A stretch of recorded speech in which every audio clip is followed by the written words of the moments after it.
咔咔聲帶你食勻全世界。Hello everyone, welcome back to Kat's Channel。今日同大家去食一間我喺 Instagram book mark咗好耐嘅餐廳，就係銅鑼灣世貿中心嘅花廚。呢一間餐廳咧，我成日 look Instagram 嘅 reels 都見到啲人去食啦，去慶祝生日。想知道呢一間嘅嘢食係咪真係咁正？我哋就一齊睇落去啦。咁花廚嘅門口咧就應該係一間花店嚟嘅。係啦，咁我就係經過呢條嘅花路行入去食飯啦，感覺上咧勁有 feel 啊！Hello，咁我哋今日咧就嚟咗花廚。今日咧，我哋嘅阿月帶咗我嚟呢一間我想試好耐嘅餐廳。哇！俾大家睇下個環境係超靚咯，我哋每一台咧都會有花啦，同埋上面係咧呢一個花嘅燈嚟㗎。咁都係俾大家 𥄫 下出邊啦。咁我哋成個環境咧都有好多唔同嘅花。對唔單止餐廳出邊啦，餐廳入邊咧到處都有花嘅元素。咁大家見到頭頂啲燈咧都係花嘅 design。呢度咧仲有啲花籃啦，咁就係生日 set 裏面包埋嘅。由於我哋嗰日唔係好肚餓，咁所以就選擇咗單嗌啲嘢食。咁我哋嘅 starter 咧就嗌咗呢一個嘅芝麻吞拿魚沙律。咁我哋就試下去呢一度嘅沙律。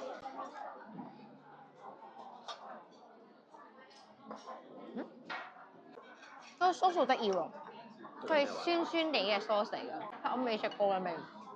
嘅 flavour 好 citric 啊，因為應該無菇食喎。我中意食嗰種草菇。呢個就我哋嗌嘅煎三吞拿魚。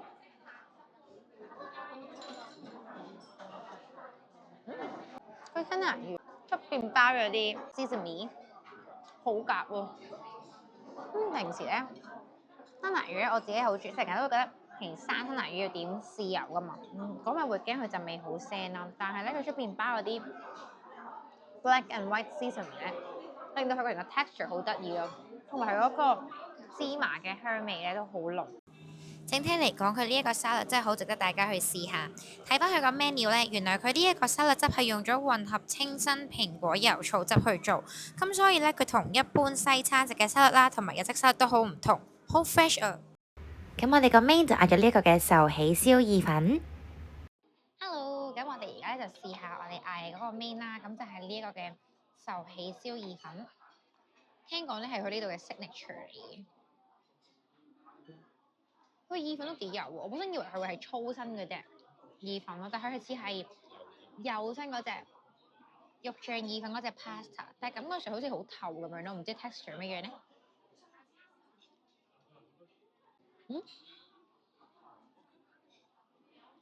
壽喜燒味好濃喎，加咗個蛋之後個 texture 咧厚咗好多咯，同埋我覺得佢揀呢隻唔知咧，我覺得佢揀呢隻意粉咧有啲日式嘅感覺啊，好似幼身嘅烏冬，好掛湯喎呢個。佢牛嗰段都好好食喎，好入味咯。同埋因為咧，我將蛋黃打埋落去之後咧，佢成個感覺就好似你平時食壽喜燒嘅時候落埋烏冬啦，但係你將壽喜燒嘅湯汁收晒汁嘅時候咧，成個面掛滿壽喜燒嘅感覺咯。我呢個係 surprisingly 好食咯。一樣，我哋嗌咗呢一個嘅羊架。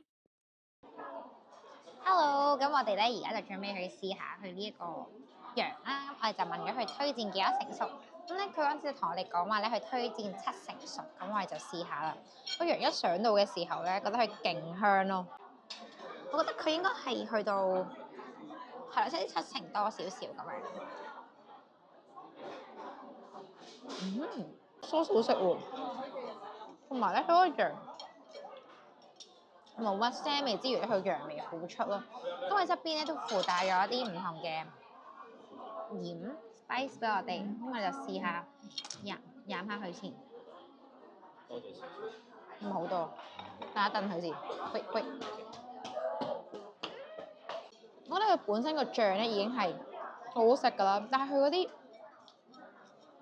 側邊嗰啲 nature salt 咧，令到佢成個 texture 口感咧勁豐富咯。好食喎！而家試下佢嗰個 potato。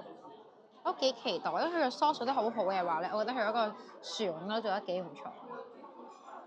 佢嗰個薯蓉打到好綿咯，有啲薯蓉咧係有啲薯蓉粒入邊，令到佢好有咬口嘅。呢隻唔係，呢隻係好綿好綿嘅薯蓉。我覺得佢呢一個薯蓉咧好特別啦，跟住佢個 after taste 唔係淨係得薯蓉嘅味咯，佢感覺上咧係薯蓉打完之後再加咗啲芝士同埋奶，令到佢嗰個 after taste 咧好特別，好滑啊！呢一個同埋我哋頭先食嘅嗰個壽喜燒意粉咧，都好推薦大家試下。今日條片就去到呢度啦，希望大家中意條片啦，中意條片記住 CLS comment like and share，我哋下條片再見，拜拜。